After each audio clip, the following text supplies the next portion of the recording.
ये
कहानी संग्रह मेहमान हैं मनोज वाजपेयी जी।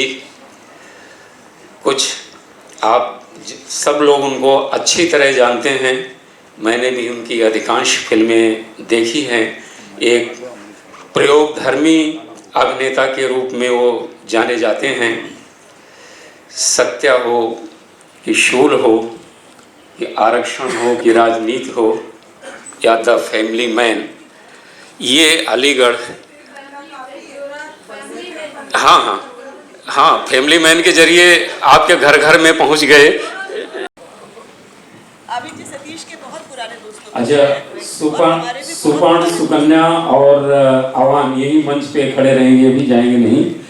आप बिना किसी देरी ये ऐसी दास्तानें हैं जो कभी आपकी आंखों को भिगो देती हैं और कभी होठों पर तबस्सुम के फूल खिलाती हैं। सहज भाषा, आत्मीय अंदाज और रोचक शैली में रची गई ये मर्मस्पर्शी कहानियाँ हमेशा के लिए हमारी स्मृति का हिस्सा बन जाती हैं। ये कहानियाँ जीवन की खूबसूरती के साथ ही समाज के स्याह पक्ष को भी पेश करती हैं। कुल मिलाकर इनमें जिंदगी की धनक के सारे रंग शामिल हैं। इस सुंदर कृति के लिए मैं सुदर्शना जी को बहुत बहुत बधाई देता हूँ। मैं जानता हूँ कि मुझसे बहुत गलतियाँ होंगी, तो पहले ही मैं माफ़ी मांग लेता हूँ। ये बड़ी अजीब सी बात है जो मैं अभी जिक्र करूँगा इसका, कि मैं सुदर्शना जी से पहले कभी नहीं मिला। मैं भानु बब्बल अमित शाह यहाँ आए थे, उनकी शादी में एक बार औपचारिक रूप से मिला था, मुझे रेखा जी ने उनसे मिलवाया था। लेकिन ये भी सच है कि मैं इनके बारे में बहुत कुछ जानता हूँ, क्योंकि मैं जब भी इनसे मिलता मुझे हमेशा इनके बारे में बताया जाता कि सुदर्शना जी ऐसी हैं। कई बार तो ऐसा भी हुआ कि कभी डिनर का प्रोग्राम बना, कभी कुछ खाने का, कहीं जाने का प्रोग्राम बना, तो नहीं आज नहीं जा पाएंगे, आज हमारी मीटिंग जो है हम सुदर्शना जी से मिलने वाले हैं। तो इस तरह से मैं उनसे कुछ प्रसंग जानना, उनके बारे में जानना, बस मेरे मन में था कि मैं कैसे उनसे मिलूं। एक मैनिफेस्टेशन होता है, सीक्रेट होता है जो आप पढ़ते हैं, आप सोचते हैं कि ऐसा हो जाए। तो आज मुझे अरविंद बब्बल जी और रेखा बब्बल जी की वजह से वो मौका मिला है कि मैं इनसे आशीर्वाद लूं। और मैं बहुत ज़्यादा कुछ नहीं कहूँगा कि एक बात कि हम अपने आप को बहुत कुछ समझते हैं। जैसे एक प्रसंग इनके बारे में मुझे एक याद आता है जो मुझे बताया था, शायद मैं थोड़ा सा भूल भी गया हूँ, थोड़ा सा मैं बताऊँगा उस बारे में,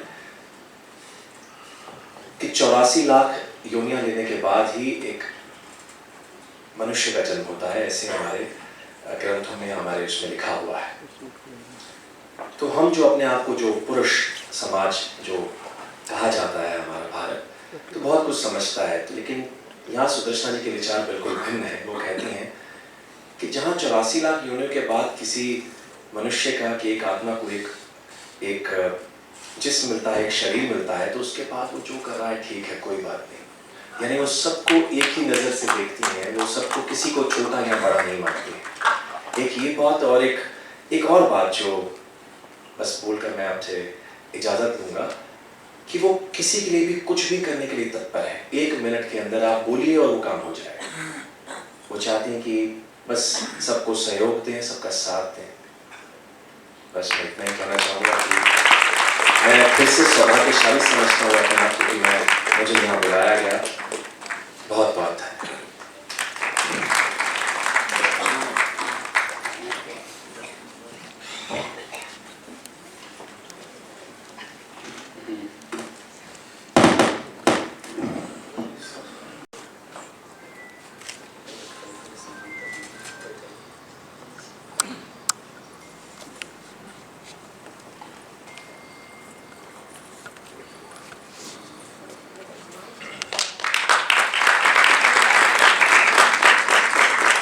जो है इस किताब से कुछ रंग, कुछ कहानियों, उसमें से कुछ कहानियों के अंश को, मतलब पूरी कहानियाँ नहीं पेश की जाएंगी क्योंकि हम ये चाहते हैं कि यह कार्यक्रम 2 घंटे के भीतर समाप्त भी करना है, तो कुछ अंश पढ़े जाएंगे। शुरू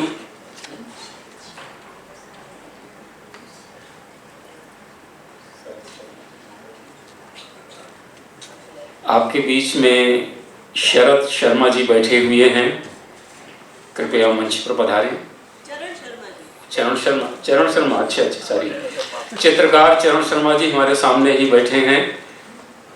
रेखा विपल जी से निवेदन है कि जाने माने चित्रकार चरण शर्मा जी का सम्मान करें। आइए शर्मा जी।